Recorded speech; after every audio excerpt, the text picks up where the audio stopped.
अगर आप लोग भोजपुरी रोस्ट कॉमेडी वीडियो पसंद करते हैं तो यह वीडियो आपके लिए परफेक्ट है। वीडियो को देखिए और आनंद लीजिए।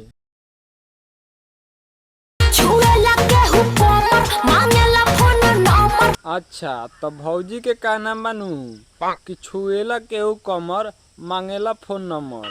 तो हम भौजी के एक सलाह देम कि ए भौजी, अगर फोन नंबर मांगता नू तो दे द, लेकिन फोन नंबर छोड़ के नू और कुछ मत दिया, न तो जारदा लेखा तोर गर्दा उड़ा दी यार।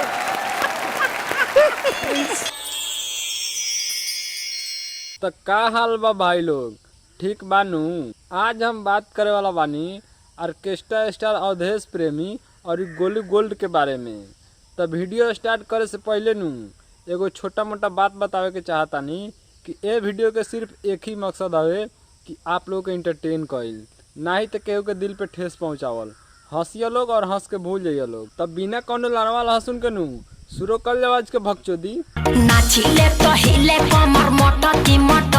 अच्छा, ते भौजी के का नाम बानू कि नाची ले तो हिले कमर मटकी मटकी के। तो ए भौजी, ये तो सब केहू जानता कि नचबू तो तोहर कमर हिली, नहीं तो कोनो और हिली का।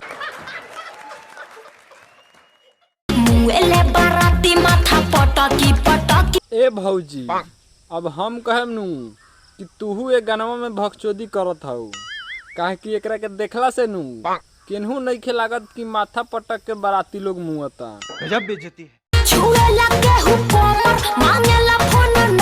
अच्छा, तो भौजी के का नाम बानू कि छुएला केहू कमर मांगेला फोन नंबर। तो हम भौजी के एक सलाह देम कि ए भौजी, अगर फोन नंबर मांगता नू तो दे द, लेकिन फोन नंबर छोड़ के नू और कुछ मत दिया, न तो जारदा लेखा तोर गर्दा उड़ा दी यार।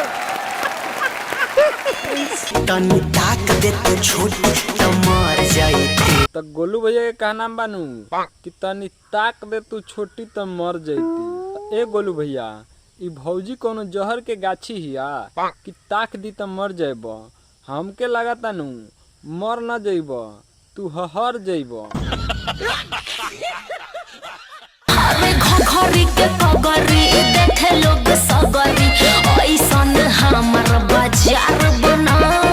अच्छा, तो भौजी के का नाम बानू कि घघरी के कगरी देखे लोग सगरी। ए भौजी, अब हैसन घघरी पहन के चलबू तो सगरी देखबे करी।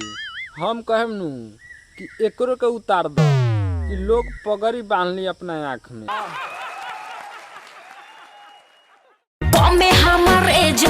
खाली पूरा पेज। अच्छा, तो है भौजी कहता कि कमे हम एज बा खाली पूरा पेज बा। ए भौजी, जब खाली पूरा पेज बनू तो सेज पर गोलू भैया के बुला के ले जा, वो अपने वोल्टेज मजा आवे लगी। गजब मिजाजी बाद सखी हम राजा, रोजो रतिया में लेला वो भटो जमा जा। अच्छा, तो भौजी के का नाम बनू कि रोजो रतिया में लेला ओवरडोज माजा।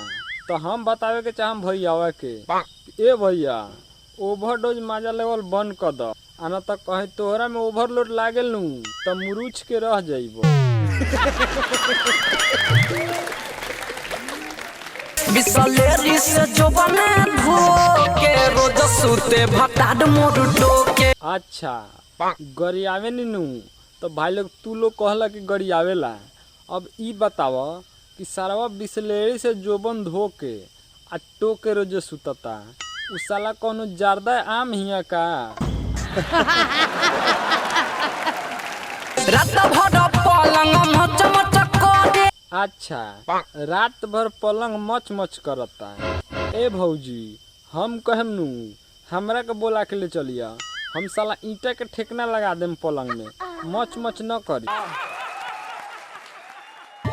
माथा न धरेले सैया सुतेल धई के ढोरी पर। अच्छा, तो तखिया पर माथा धरेला न सैया सुतेला धई के ढोरी पर।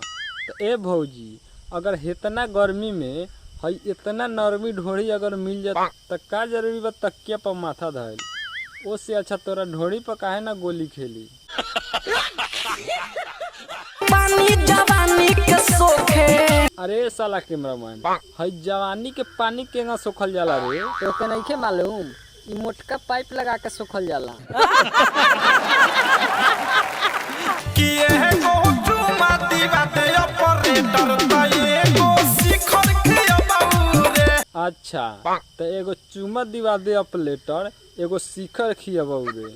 तो साला अब शिखर पर चुमा मिलता, अगर दारू पिया देवल जाए नू तो का जाने का दिवाई।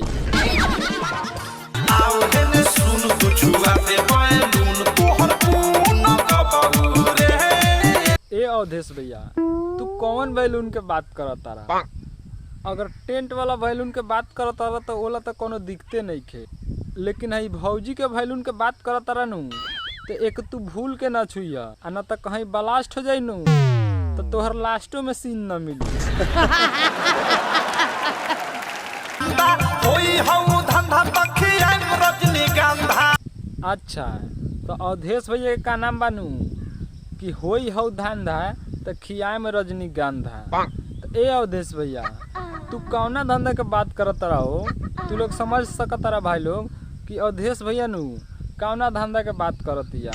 अगर हमनियों के उ धंधा करवा देबा नू रजनीगंधा ना, हमनी दारू पियाए में अगारू बैठा के।